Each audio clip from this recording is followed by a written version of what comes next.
Энэ бол Баян зүрх дүүргийн 14-р хорооны нутаг дэвсгэр ингэж онцлохын учир нь нийслэлийн дүүргүүдээс галт төмбөрийн дуудлагаараа хамгийн өндөрт тооцогддог газар юм а.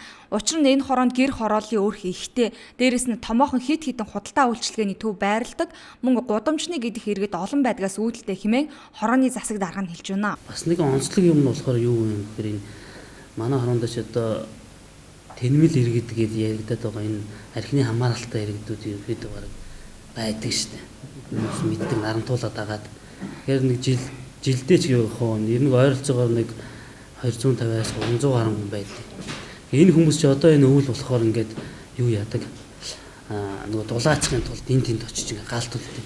Тэр нь одоо ингээд нөгөө айлын одоо ашаа байшин шатаагч гэдэг юм уу ийм галт төмбөрийн дуудлага гарах юм бас нөхцөлөд гараад байд. Тэгвэл өнөөдөр энэ хороонд нийслэлийн онцгой байдлын газрын албахаагчид галын аюулгүй байдлыг хангуулах, урьдчилан сэргийлэх сургалт заавар зөвлөгөөг өнөөдөр явуулж байна. Учир нь энэ онд нийслэлийн хэмжээнд галт төмбөрийн дуудлага өмнөх оноос ихсжээ. Ялангуяа 2015 онд галт төмбөрийн дуудлага өмнөх онуудаас ихссэн, үүний 80% нь гэр хороолд гарсан байна. За 2015 онд гарсан объектод гарсан галт төмбөрийн тоо хохирол 2014 оногтой харьцуулахад бол өссөн үзүүлэлттэй байж байгаа. Энэ өссөн үзүүлэлтүүд дийлэнхүү буюу 180% одоо гэр хороолд гарсан галт төмбөрийн дуудлага эзэлдэг. Тиймээс энэ сарын 25-наас галт төмбөрийн аюулаас урьдчилан сэргийлэхэд чиглэсэн сарын аян эхлүүлжээ.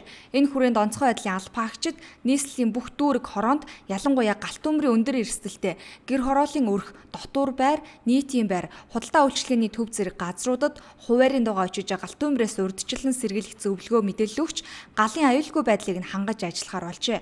Мөн аяны хүрээнд хийж байгаа томоохон ажил нь бага насны хүүхдийг галын аюулд өртүүлэхгүй байх үднэс эцэг эхчүүдэд мэдээлэл хүргэх явдал юм. Ялангуяа энэ аян нь сурагчдын амралт ихсэн үедээ давхцаж байгаагаараа үр дүнтэй гэж тэд үзэж байна. Сая 12 сарын 22-ноос эхлээд ерөнхий сургуулийн сургуулийн хүүхдүүдийн амралт эхэлсэн. Энэ нь үндсэндээ юу гэсэн үг вэ гэхээр хүүхдээ хардаг юм уу эхэллээ гэсэн ойлгож болно. Энэ утгаараа бид нар бас бага насны хүүхдийн хараа хяналтыг орохгүй байх талаар их хэцэг нуртай заавар зөвлөгөө өгөх. За мөн шаардлагуудыг хөрвүүлэх энэ чиглэлийн ажлуудыг хийн. За тэгээд онцгой байдлын ерөнхий газрын дарга болон нийслэлийн онцгой байдлын газрын даргын тушаалаар онцгой байдлын ерөнхий газрын бие өөрчлөлтөн бол 28-ны өдрөөс 4-ний өдрийг хүртэл 7 хоногийн хугацаанд өндөржүүлсэн бэлэн байдлын зэрэгч хэлж ажиллаж байгаа. Ганцхан жишээ дүрдээ 2015 оны 12 дугаар сар гарсаар галт төмбөрийн улмаас бага насны 6 хүүхэд амиа алджээ.